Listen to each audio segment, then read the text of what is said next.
Greetings, everybody, and welcome to the LD4 2021 conference on linked data. If you're here to participate in the keynote session with Jessica Meyerson, you are in the right place.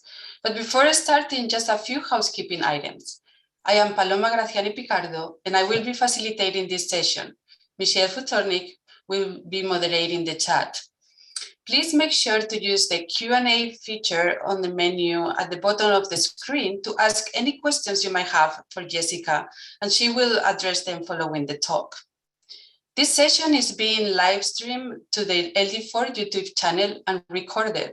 The recording will be available in the 2021 playlist of the LD4 YouTube channel. Also notice that this session includes live transcription.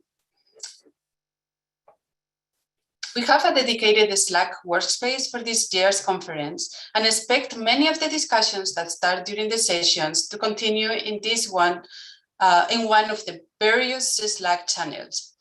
You can find the LD4 2021 Slack link in this slide, and Michelle will also share it on the chat. There is not a dedicated channel for keynote sessions, so feel free to continue the conversations on the general channel. I am thrilled to introduce Jessica Meyerson as one of this year's LD4 keynote speakers. Serving as a Deputy Director of Educopia Institute and Co-Director of the Maintainers, Jessica's work explores the way that information flows between people over time, how groups produce knowledge together, and what our infrastructures say about who we are and what we value. Her expertise in community cultivation is undoubtedly relevant to the growing LD4 community as we work together to define what LD4 is and how to achieve it. I have known Jessica for many years now, and I continue to be inspired by her fearless facilitation skills and her ethics of care. I am very much looking forward to this session, which I anticipate will be both thought-provoking and certainly entertaining. So without any further ado, the room is yours, Jessica.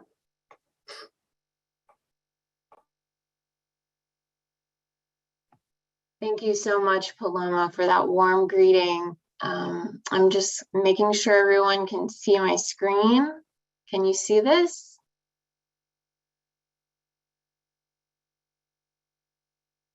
Yes, okay, we can see the slide presentation. Excellent. Thank you so much, Paul and David. So I'm going to leave the presentation in this kind of open modality today and send to all of the panelists and the attendees here a link to this document. And let me also turn on my video and say hello. So you are seeing them in preview mode. That is on purpose, and I'll talk a little bit more about that in just a moment. I'm going to ask you all to engage in this keynote with me, and one of the ways that we'll do that, one of the modes that we'll do that through, is by asking you all to write down some of your reflections on some of the slides themselves. So I just want to make sure as we move through this that everyone has access to edit this link, and we should be updated. Okay, and if anyone has, here we go, I see people joining the slide presentation. Excellent. Okay, so without further ado, let me also thank again all of the conference co-chairs and the individuals that have made our virtual space today possible. That's definitely Xiaoli, Elizabeth, Paloma, but also again, huge thanks to Michelle, to Joe and Paul for walking me through my tech support session. Thank you to all the maintainers that make this virtual space possible. And thanks to all of you for being here and for being present. So we're going to move to our overview. And I also just want to let you all know that today we're going to be talking about boundaries. Boundaries have been on my mind for in earnest or for a while, deep concentration over the last few months. And we're going to talk about data boundaries, community boundaries, and the self, or sort of our purpose. We're still living through this global pandemic together. And boundaries have helped to keep us safe. For me, boundaries evoke words such as consent, and they allow us all an opportunity to respect what we each need from the space, from the moment, right? But boundaries also trace the line between you and me, right? Between us and them. Or they draw a circle around a population that is overrepresented by a data set or alternatively targeted by models trained on that data set. These data boundaries and community boundaries are useful in placing ourselves in space, time, and to some extent understanding our stewardship role. But we are often less well connected, and I could just be speaking for myself here, but we're often less well connected with our individual core purpose, the underlying motivation that drives us forward in our work. Rearticulating our core purpose makes it easier to assess community boundaries and determine where things need to shift in order to come into closer alignment with the reasons why community participants, all of you, are really here in the first place. Purpose comes to the forefront for collaborative communities during formation and transition stages of community cultivation. Both of these stages are critical stages for identity formation. So not just what a community will build, but who's the we? Why that particular we? What are we best well positioned to do well or to contribute to the space? What is important to us? And how will we imbue a set of shared values into the way we do our work, not only the result of what we will build? So I really hope that this session is useful in reconnecting semantic web work happening at a global scale, as represented by all of you here today, among libraries and archives, to what is meaningful to you as an individual. So I have mostly questions for you all. But we'll go ahead and get started by saying hello, and then I'll review some facilitation principles. We'll define those boundaries that I discussed. We'll talk about alignment once again, and then throughout this, we will have some moment of pause. I'll check in with all of you, and we'll have some moments of reflection. So moving to our greetings slide, I would ask all of you to put your name, your preferred pronouns, and then 2 words that describe how you're entering this virtual space today. What are you bringing with you into our virtual room? And be sure to choose chat to all panelists and attendees so that your colleagues can see your answer. And while you do all of that, I will get started. My name, as Paloma said, is Jessica Meyerson. My preferred pronouns are she, her, hers. I'm based in Austin, Texas, on the southern side of Turtle Island. And I acknowledge the Alabama Coshada, the Caddo, the Carrizo, the Comacrudo, the Comanche, the Kickapoo, the Lilin Apache, the Tonkawa, and all of the American Indian and Indigenous peoples and communities who have been or have become part of the lands and territories of the state of Texas. As Paloma said, I am the Deputy Director at Educopia Institute. I consider myself a facilitator and an applied researcher. It's truly an honor to be with you all today. And I'm bringing openness and curiosity with me. So again, the responses are asking you all to put into the chat your name, your pronouns, and 2 words that describe how you're entering the space today. What are you bringing with you? How is today's events falling on you? How are you feeling about today? 2 words that describe what you're bringing with you into this virtual space. Open and interested, curiosity, and coffee. I appreciate that, Gina. Anna, structure and a CD. Yeah, Michelle, Zoom fatigued, but open, understandably so. Curious, learning. Yes, hopeful, curious. I see a lot of curiosity. That's excellent. Yeah, thank you all for sharing. This is so good. Entering curiously, but with distraction. I like these. These are great. Thank you for sharing. And in the spirit of openness with all of you, openness and curiosity being my 2 words that I'm bringing into the space with you all, I want to share some 3 facilitation principles. And these are pulled directly from a book that I would highly recommend to anyone that's generally interested in community facilitation and mediation and sort of finding finding the principles and the terminology that helps them sort of live into that role. Holding change, the way of emergent strategy, facilitation, and mediation. And it's a book, the most recent book that was written and some of the essays gathered by Adrienne Marie Brown. So I wonder if I could have someone put +1 to the chat that's willing to volunteer to read these for me. Can I get a volunteer to read these? +1 will let me know if you're interested. Ruth, hi Ruth. Thank you so much for volunteering. Whenever you're ready, feel free to read what's emboldened as the facilitation principle and followed by the brief description that gives people an idea of what it is. Are you ready, Ruth? Yes. Thank you. Transform yourself to transform the world. We can change what is possible in this virtual space. What we practice is what we are, and practice is also how we become what we long to be. Culture is not accidental. Culture is co-created.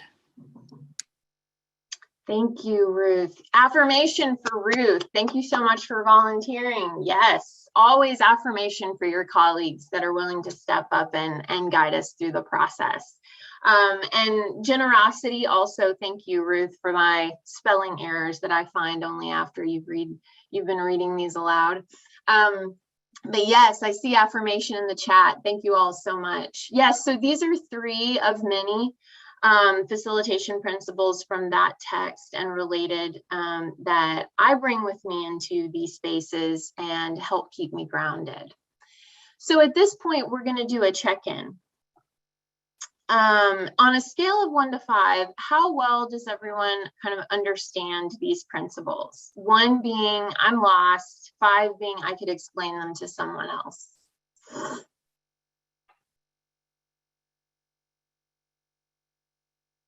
2, Kristen. 4 to 5, 3s, 4s, 3s, 4s. Yeah, this is great. Thank you everyone for participating. This is a great way, by the way, for folks to check in. We'll do this throughout, where we provide a spectrum for folks to dig into. And it's just another modality that helps to support full participation.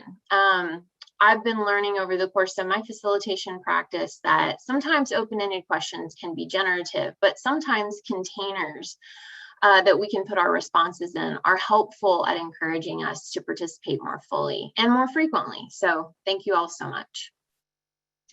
So I'm going to move on to slide 6, where we develop a common or a shared working definition for what a boundary is.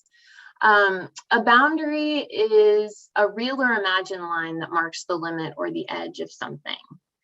And so I want us to consider that definition as we move into this question, right?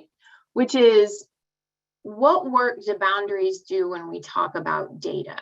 What work do boundaries do when we talk about data? And I want you all to think about that question with me while I go over some examples. So many of you may be familiar with WordNet and ImageNet. WordNet is a lexical database of semantic relations between words in more than 200 languages. It links semantic relations, including synonyms, homonyms, meronyms. It was first created in English only in the Cognitive Science Laboratory at Princeton University under the direction of a psychology professor. And then the project was initially funded by the Office of Naval Research in the United States and later by other US government agencies. WordNet is an often used data set in machine learning and artificial intelligence technologies. ImageNet is the visual analog to this and has been really an important component of advancing the field of machine vision.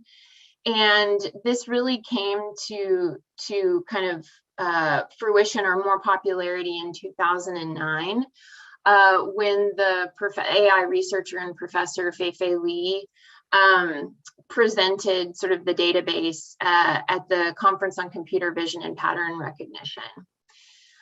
I also want to look at the care principles for Indigenous data sovereignty. I should say ImageNet and WordNet both are these data corpuses that come and have been used, again, to train many existing AI and machine learning models, but started from a particular language set, from a particular academic kind of cultural space. And so these two data sets individually we are in dialogue with, I think, quite more than most of us are even aware. On a different aspect, or from a different lens, the care principles for Indigenous data sovereignty, they are a set of, again, core principles, but what they're meant to do is put us in dialogue in a different way with data. So FAIR stands for findable, accessible, interoperable, and reusable.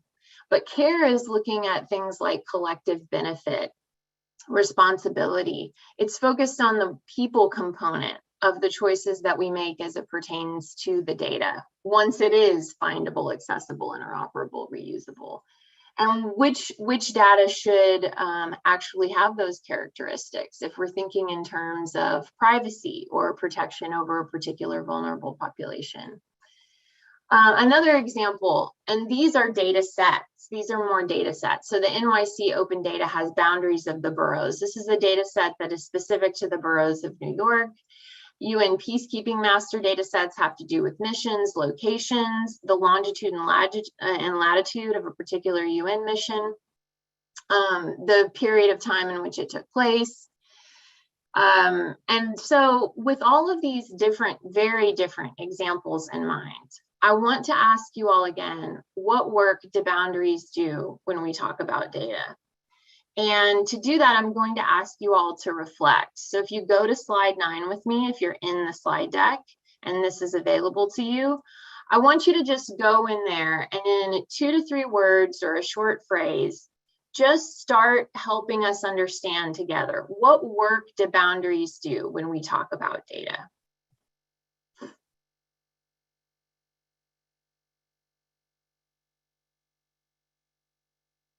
Yeah. This is great. I'm seeing folks writing, and there are 2 other slides. If there's not room on the first slide, the next 2 slides, 10 and 11, are also for people to type on. So we're saying, hey, they allow us to define the limits of what the data describes, what's in and what's out of the data set. Yep. They delineate control. Yes, these are great. They define parameters of what we can and can't share. Yes. Access. Ooh, this is a good one. They express perspective or worldview. Yeah. This is great. Yeah, feel free to put a +1. Data boundaries make data meaningful. Yeah. These are great. Boundaries do the work of classification and separation. Yeah. I wonder if I can ask for a volunteer, similar to Ruth earlier, if you'll put a +1 in the chat and tell me what sense you're making of what your colleagues are putting here.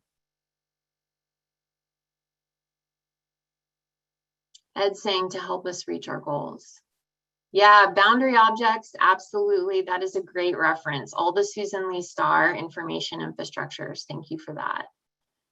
But yeah, I'm looking for a volunteer right now, +1, to take a look and start to see where there are some convergences, some consensus forming, and where there are some differences of opinion about the work that boundaries are doing for us when we talk about data specifically.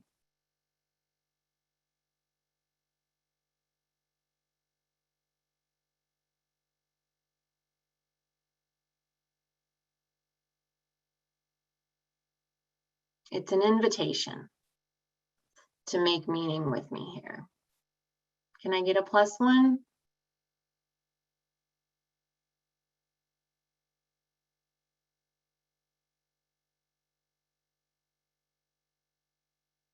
No mind today. That's okay.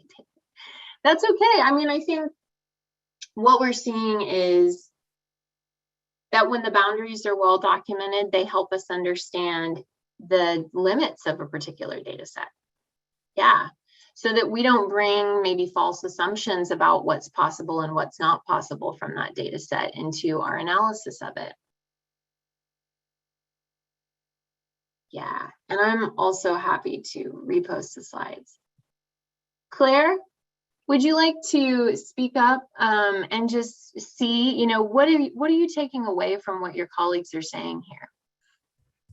I was just reflecting on how interesting it is to bring both exclusion and inclusion into the same space, and that when we talk about boundaries, we're talking about both actions, and it seems like folks are really digging into that in ways that reflect the need to do both things, that they aren't kind of one good and one bad on the face of those terms, but that there are reasons to include and reasons to exclude. And I liked the need to allow for consistency and usability as reasons that might happen in different instances. Yes, thank you so much, Claire. Yeah, affirmation for Claire and for all of your colleagues that are making meaning here. I see Anna's comment. Also, some seem to go for mathematical mindset and others were more focused on the social or ethical aspects. Yep, that's true. Yeah, this is so helpful. And I think Claire really got to directly to it, which is that boundaries are both an invitation, but they're also an awareness of you know, what potentially an invitation, potentially porous boundaries, but also, you know, what is excluded, right? What behaviors are excluded from this place? What lack of predictive power does this particular data set have if used to train a model based on its limited representation? So yeah, that was great. Thank you, everyone. And I see some, yeah, ever present. Yeah, these are great. So with that, I'm going to add a definition for data boundaries here. So we started out with just what is a boundary, right? What's our common language framework for that? And now we're going to start building. So data boundaries are, and this is absolutely imperfect, but who is represented, who can access, what are the limits of its relevance, the data's relevance to a given question or community, what are the limits of its predictive power? So this is more or less definitely imperfect, but trying to capture some of the things that the group is surfacing in the reflections that you shared. So thank you all for sharing those. Now we're going to take a look at this slide, which I feel many of you will have quite a bit to say about, I hope. But if we think about the data boundaries for the semantic web, the promise of the semantic web as it pertains to data from all of the disparate sources in which it lives. Here are three characteristics that I could come up with. Open, unbound from its place of origin, pulled from numerous sources on the web to provide a richer query return, and not stored hierarchically. I do wonder if anyone wants to, in the chat, just say what might be missing from this. Would there be another bullet to describe data boundaries within the semantic web?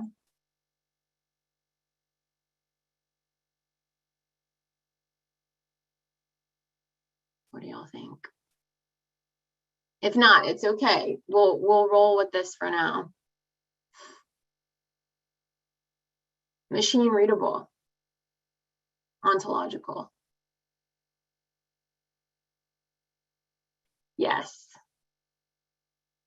Yeah, defined by Western ontology. Yeah, and some data sets don't have sharply defined boundaries. These are great points. Uncertain provenance.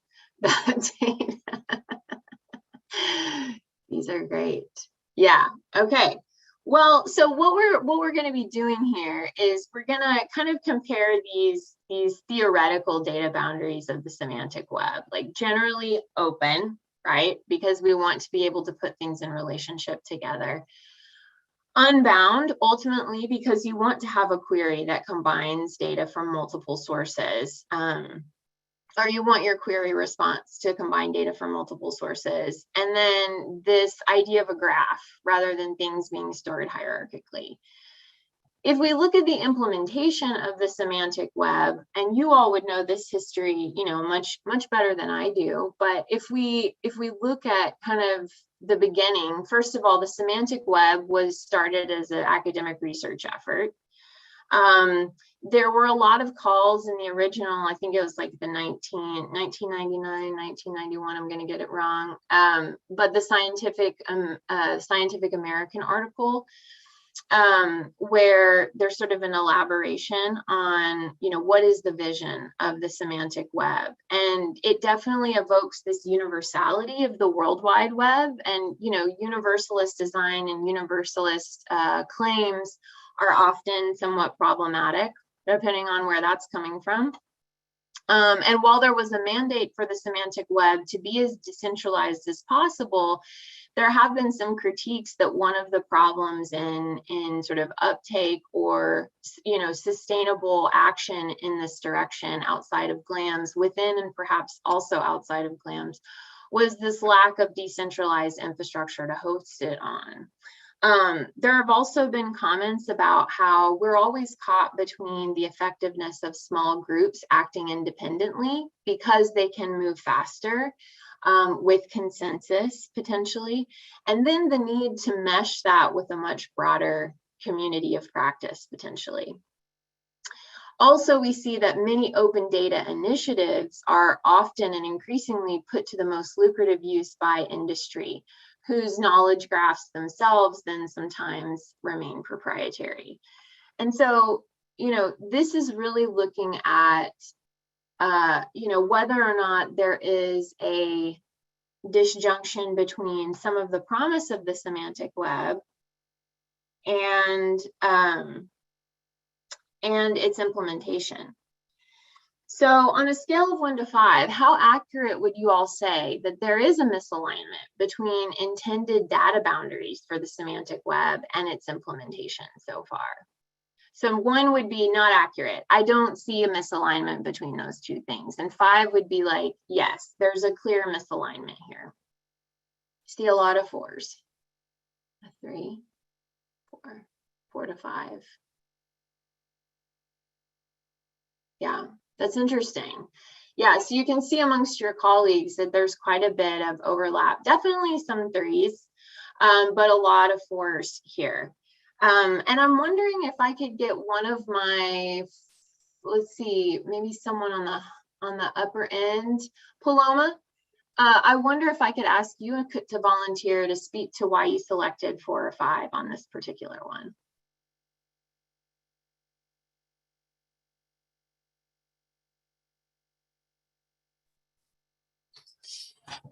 Thanks, Jessica.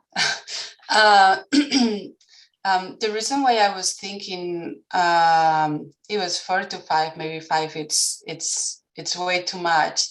It's because there is still so much divide between the theoretical framework of what the web semantic is and the actual systems that will allow the semantic web to actually be like widely implemented. So that was my thinking behind that.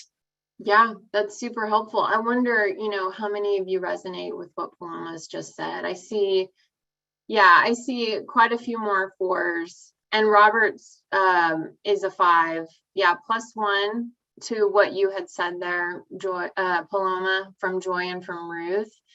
And Robert's also saying there are different implementations, some of which are very closely aligned with the original vision, some of which, such as Wikidata, are entirely and actively centralizing into a single product.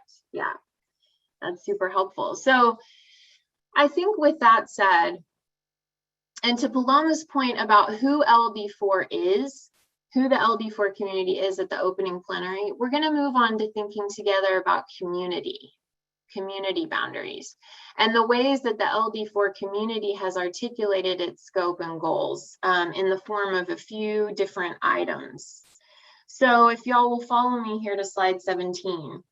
LD4 communities governance, the community governance. So LD4 has a steering group formed by the co-PIs of the LD4P project, which has expanded slightly in 2020, 2021, from what I gathered from the website.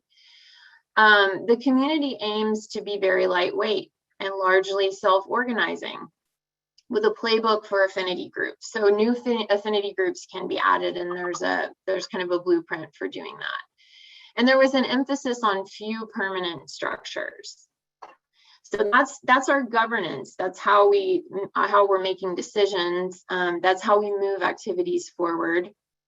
I wonder if someone could volunteer to read both the vision and the mission statement for me. Can I get a +1 in the chat for a volunteer that's willing to read these for me?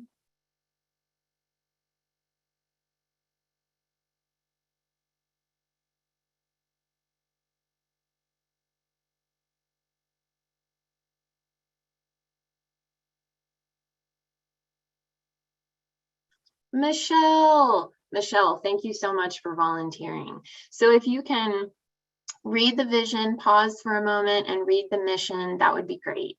Are you ready? Sure. Yep. Okay. So the vision is the world enriched with library data, libraries enriched with the world's data.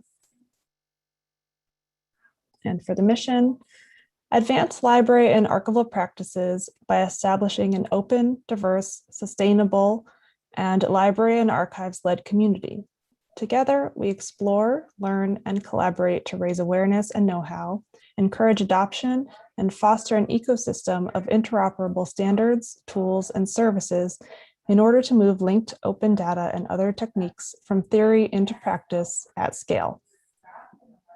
Thank you so much, Michelle. Yes, affirmation for your colleague, everyone. Thank you, Michelle, for volunteering. Yes, this is great. So the other component of this that I think is really important in terms of the boundaries of the LD4 community, as stated thus far in this documentation that's publicly available, are the community principles. And it is reflective of a great deal of work and thoughtfulness on the part of a group or group representatives. And I'm not going to put all the principles here, but I thought that these two were somewhat remarkable. One is making sure the LD4 community establishes itself as not a neutral space, that it does privilege open data owned and controlled by the Academy and public libraries and archives specifically. So open software, open standards, open communities, open data. Linked data is not the goal in itself, is the second principle I want to highlight here. The goal is the adoption of emerging technologies in libraries and archives to enrich data around the world. So I want to check in with everyone at this point, because we talked about data boundaries, we talked about boundaries, the work they do in and around data. And now we're talking about the boundaries of the LD4 community, the inclusion and the exclusionary aspects of that. So first, I want to check in with everyone to say, how familiar were all of you with the mission and the vision statements for LD4? 1 being totally new to me, 5 being I'm very familiar with these statements. Okay, we have quite a few 1s, 2s, 1s, some 5s, but lots of 1s, 2s, and 3s. That's really helpful. I'll just surface that and, and say that it sounds like, and again, this harkens back to Paloma's comments in the plenary. It sounds like now is a really exciting time. And this particular conference is a really exciting concentrated period of time where it might be interesting for all of you to think a little about this in relationship to what we're going to talk about next, but also the program overall and how you want to engage your colleagues on this particular question of who the LD4 community is. I think the second question is on capturing the boundaries. So again, if boundaries do work for us, both in terms of inclusion and exclusion, this is a question about to what extent do all of you feel like that mission statement, the vision statement, and these principles, these community principles, help to bound the LD4 community? I see 3s, I see some 5s. I see a question mark, so 3. Yeah, this is an interesting one. I'm curious for this one if we could get a volunteer that maybe shared a 2, like Anna Kasperzik. Anna, would you be willing to speak a little bit to your response? And then maybe Simon Warner, if you'd be willing to speak to your 5. Are y'all available to unmute?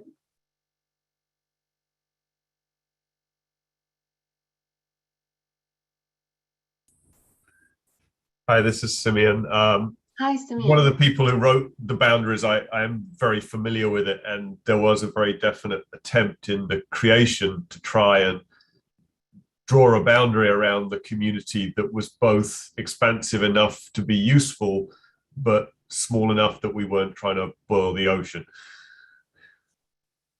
That's super helpful, Simeon. Thank you. Yeah. And I just wonder if, let's see, Anna or maybe Irene, Patrick, could you speak to your 1? Yes, this is Anna for the 2. Hi, Anna. Go ahead.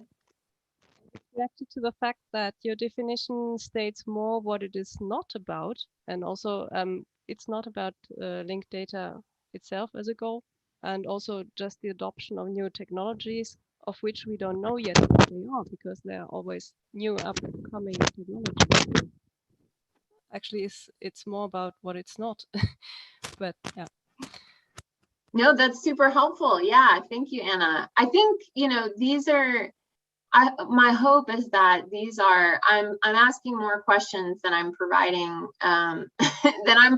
answers, but my hope is that by provoking discussion in this way, that these are conversations that will continue again throughout the course of the conference. So huge thanks to Simeon and to Anna. Affirmation for all of your colleagues that are willing to volunteer and move us forward in our discussion. So now I'm going to go ahead and add a new boundary here. So we had our initial definition. Then we sort of devised our data boundaries definition, more or less, right? And this is our community boundaries, right? Who can join? Who can make decisions? What are our modes of participation? What are our agreements on how we create the enabling environment for the vision that we want to see? Geography, to a certain extent, or dominant language spoken could also be factors in bounding community. So these, again, are imperfect definitions, but they get us to where ultimately we're headed today. And this really gets to how we connect our purpose to these boundaries. The extent to which the way we've scoped and articulated our goals collectively, or what we know about the data that we work with, that we want to aggregate, to combine, to make more accessible, how do those track back to our purpose, our individual purpose in this space? And that gets to questions like, what is the transformation that we want to see that the adoption of the semantic web enables? Why is data enrichment an inherent good? And this, I think, gets to some of what Anna was saying in terms of data not being an endpoint in itself, or, technology adoption not being an endpoint in itself. So I want to ask you all, because we're about to do kind of our final reflection as a group and make some meaning from that together. I want to introduce a very elegant tool that I was introduced to recently. It falls under the broad umbrella of strategic planning or asset mapping or lots of other tools. But what I love about POP, and that's what it's referred to, is that it scales so beautifully. So the last one, protocols, can be added, but generally the acronym is referred to as POP. And this is purpose, outcomes, and process. And why does POP scale? Because I can address the POP for today's keynote. You know, why is this important to me? Why is it important for Jessica to be present with you all at this time? Well, because hopefully I can, you know, affect change in behavior, affect change in thought that helps people to align what's important to them to the sort of role that they play within the broader community, and ultimately the change that that community hopes to see in the world. What outcomes do I want to accomplish most? Well, I think that we most need to accomplish, you know, full participation as part of this session, and then ultimately that people take the questions that are being asked in this session out into the remainder of the programming for the week. Protocol or process, how will we accomplish it? We accomplish it by creating a dialogue over the course of the keynote through different modes of participation. And then helping, or me sitting back and just facilitating you all elaborating more on where you're falling on some of these check-ins. So that's an example of POP that's, you know, as granular as me today present in this keynote. But what I want to ask you all to do is I want you to reflect on your individual purpose. So no, you don't have to do all three. You don't have to do the purpose, outcomes, and the process. But I'm going to ask you to focus on the first one, the purpose. What is your individual purpose? What is the purpose that drives your participation in the development of the semantic web? Like, what is the point of this work for you? Not for your organization per se, but for you. What's the point of it? So I'm going to just be quiet for a few seconds. If y'all go down to slides 25, 26, and 27, and I want to hear from you all about what is the purpose that drives your involvement, your investment in the semantic web and linked open data.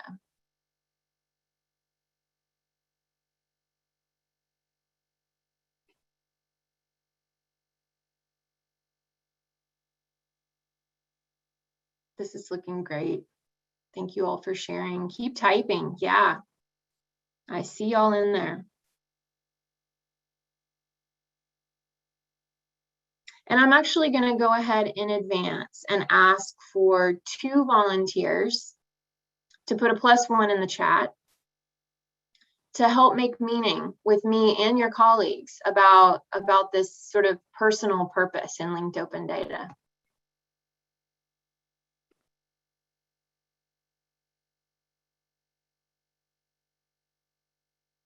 And Ruth, I see you there. Yes, building and seeing connections is the point. That is the purpose. Got it.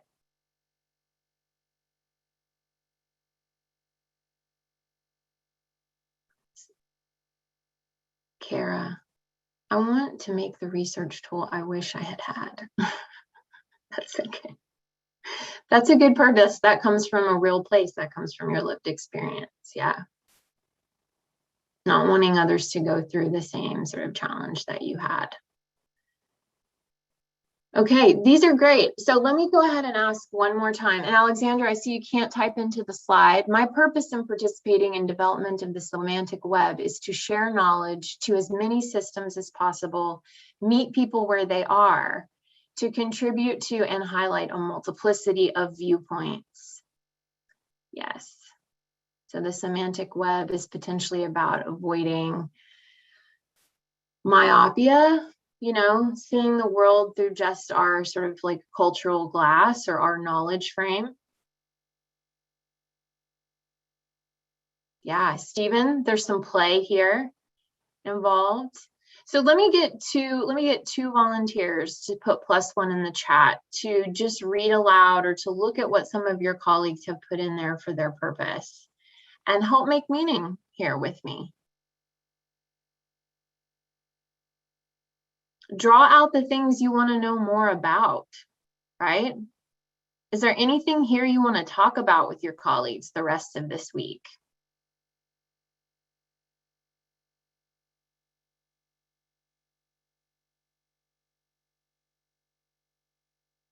David, to get our institutional knowledge beyond our physical doors. Okay, well, I'm seeing a lot of pieces in here. I'm seeing trustworthy data, wanting to understand where metadata is headed, making cultural data available to enrich lives and the research of others.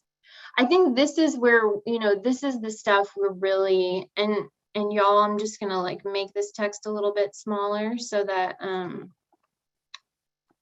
maybe everyone can see it. And thanks for being experimental with me in the use of this collaborative use of this Google slide presentation.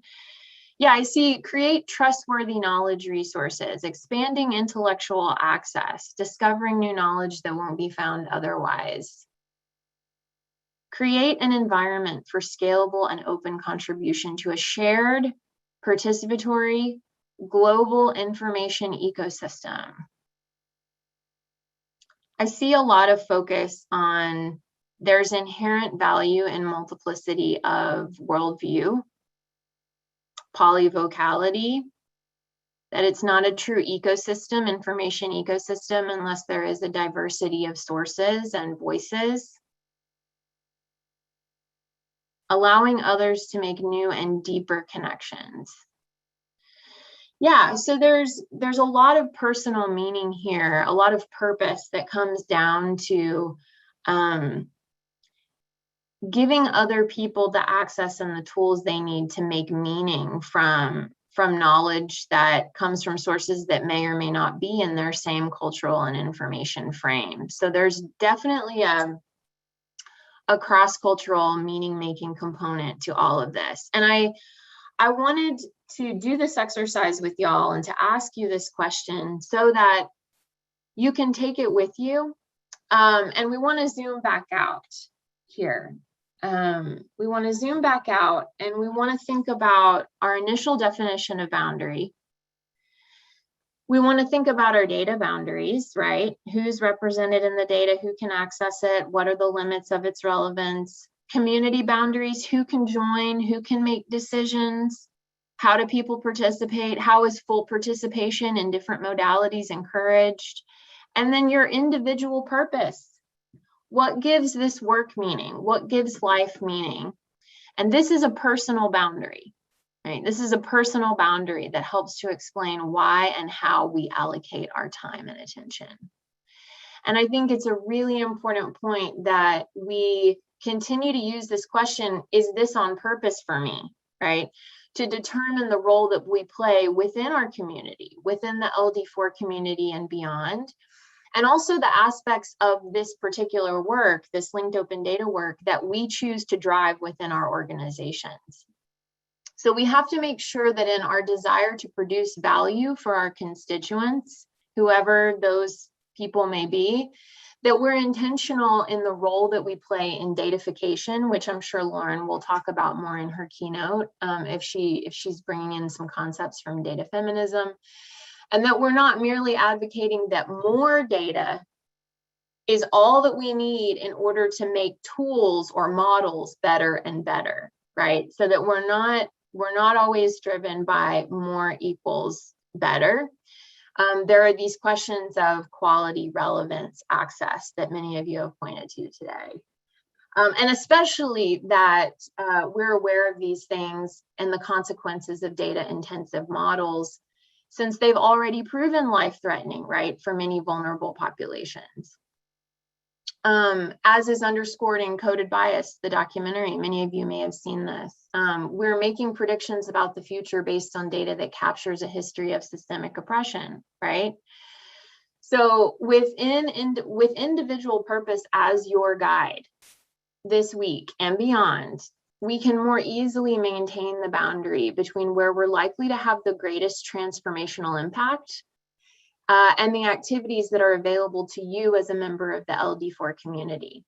So clarity of purpose also makes us braver in addressing power dynamics, which can be expressed through language preferences, who has decision-making power, et cetera, within our community spaces.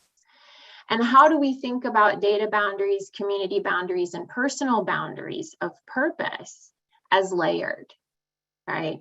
So a way of situating ourselves in our work in space and time. And when those three layers are out of alignment, how does that feel? And how does that affect how we move through our work and our space with our colleagues? So, as I said at the beginning, I don't have answers. I just have provocations for you all. But I do want you to know that all of the things that you've shared, I would hope that you build on in conversation this week. And I'm going to ask you all for one more response before I close out, which is, I liked, I wish, I wonder. So this is an opportunity for you to reflect on maybe what was valuable here. What did you like? What did you take away? I wish might be, it would have been great to go into more depth about this, or to have breakouts to be in sociality about these comments or these concepts. And I wonder might be a question that you want to pose to your colleagues for the rest of the conference, or something you want to be thinking about for the rest of the conference. So in the chat box, I like, I wish, I wonder.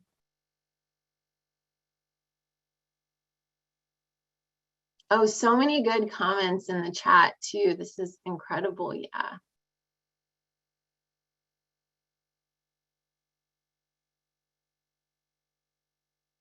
Yes, Hector, this was a lot of fun. I always prefer to be in conversation with you all. You know so much about this area, and you know so much just from your own lived experience. So it was motivating to get in touch with our purpose.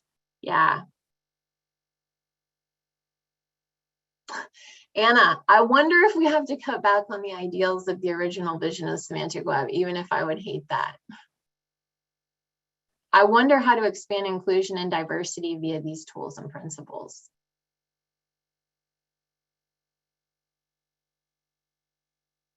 Yeah, so no, I really liked these questions. I wish we spent more time talking about the things that shouldn't be open, or consent and responsibility. Yeah. And Claire, so here's a thought. I wish we had more time to share and socialize the mission and vision beforehand. So perhaps we can ask again next year if that's something we could do, that the community is interested in doing, and having a discussion about that. Yeah. Yeah, well, these are all really, really important questions to be asking yourself, and to bring with you, as we've all said, into the rest of your sessions today and this week. Just know what an honor it has been for me to be a part of today's proceedings. And with that, I will hand over Q&A to Michelle and Paloma. And yeah, if you all have any questions for me, I can't promise that I'll know the answer, but I'm more than happy to do my best and to find out the answer if I can. So yeah, thank you all.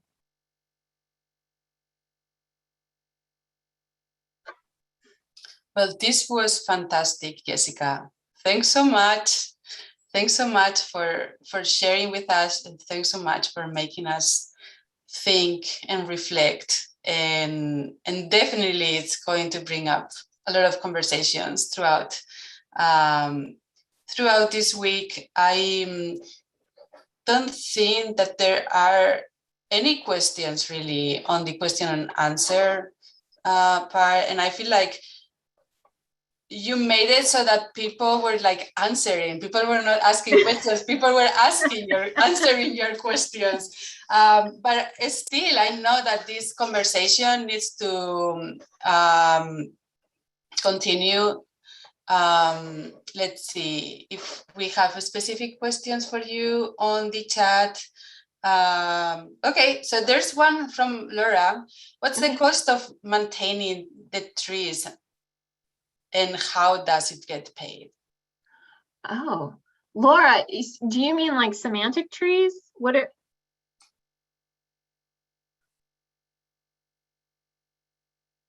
Laura, can you elaborate on your question? I'm intrigued.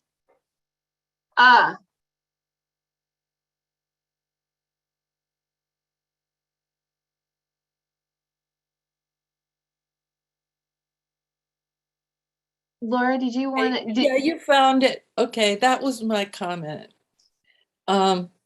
It's the old information wants to be free, information wants to be expensive sort of paradigm.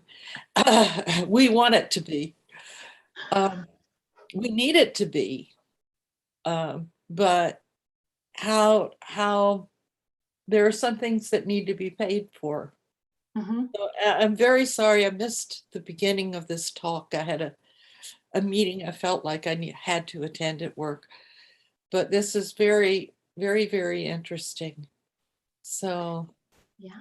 Maybe you addressed the economic modeling earlier. No, Laura, that's a great question. And yeah, I mean, not to bypass that question, but I think I will respond to it in the form of another provocation, which is, this could be potentially its own session or its own breakout next time or this year. But I think, yeah, what are all the maintenance roles involved? Where are the people in the semantic web, right? This definitely tracks back to conversations that we have in maintainer spaces all of the time. So I think it's a really important question. And I think that in my mind definitely aligns how we resource these things, how we resource the efforts that we believe in collectively. They go a long way to reflect our individual purpose, and core values. So yeah, I think asking the question of who's maintaining those trees is a good provocation. Thank you so much, Laura. There is another related question on the chat from Rob. Or kind of rephrasing Laura's question, who do we address sustainability of data products when most funding is from data projects? Yeah, that's a great question. How do we address sustainability products? Yes, well, here's what I'll say is that there are an increasing number of efforts in our information management landscape writ large that are starting to surface to address this question of how do we think about open infrastructures, which is inclusive of projects like Wikidata. How do we think about open infrastructures as criteria for investment, right? How do we start to help cultural heritage institutions, information organizations, such as universities and others that want to invest in the long-term sustainability of these information products, some of which become critical infrastructure in that broader information ecosystem that came up earlier, like Invest in Open is one of these efforts. There is also the Next Generation Library Publishing Project, which again, even though these are, NGLP is very much Skolcom, IOI is looking at more of an investment portfolio. How can organizations make decisions about which types of open infrastructure they invest in based on what kinds of criteria? Is it a values and principles based criteria? There are more and more consortia that are really focused on this question. And in terms of fundraising or philanthropy or grant making more generally, I would encourage you all to take a look at some things that are trending in grant making right now, which is looking at how you can support infrastructure and capacity building as opposed to just generating new products. We've seen this change happen recently with the investment in Sita Press, which is a small press that Educopia works with, but we've seen this across a host of projects now, including the Ford Sloan Joint Critical Digital Infrastructure Funding. So there are some really important kind of bright spots that tell us that there's a shift in thinking, maybe not across the board, but there's certainly a shift in thinking for quite a few funders that fund in this information management landscape that you know, almost some of the most costly, like if you want something to be sustainable long-term, invest in it up front and invest in the capacity building that's necessary to take it from a grant funded project into something that is community owned, driven, collectively funded. What is that roadmap? What does that on-ramp look like? And so, yeah, I appreciate that question and would be really thrilled to talk with anyone individually or at a future point in some kind of breakout related to LD4 about a sustainability roadmap for semantic web initiatives in this space. That would be really interesting. I would love to hear what you all are seeing, and I would love to compare notes about some of the trends that we're seeing across the whole space. Thank you for that question. Yeah, thanks, Jessica. We might take you on that because I think that there's many more questions that have been popping up on the chat in the past few minutes, but we are 1 minute past the time of the session. So sadly, we will have to say goodbye. But there's a few things that I wanted to say before we leave. So the session is recorded, so it's going to be live on the 2021 playlist of the LD4 YouTube channel. The recording is not going to include the chat, but participants can actually download the chat. So if you open the chat and you see where you will type, there's like a 3 dots menu that you can open, and there you can save the chat. I'm definitely going to save the chat and maybe like put some of those questions that came out on Slack so that the conversation can continue. And Jessica, I invite you to join the Slack. I bet that everybody would love to see you there and continue the conversation. Let's see. I'll make sure. I see that people are not feel like it's not that easy to find how to save it. So okay, Michelle is going to save it and share it. Thank you so much, Jessica. I want to make sure that I have said everything that I needed to say. Yeah, that was it. So yeah, thanks so much again, and thanks so much to the audience for engaging and like Truly. Making us reflect, because you guys are the ones that like made this session with all your answers and all your reflections. And we will stop the recording right now, and I hope everybody have a great rest of the conference. Bye, everyone. Yes.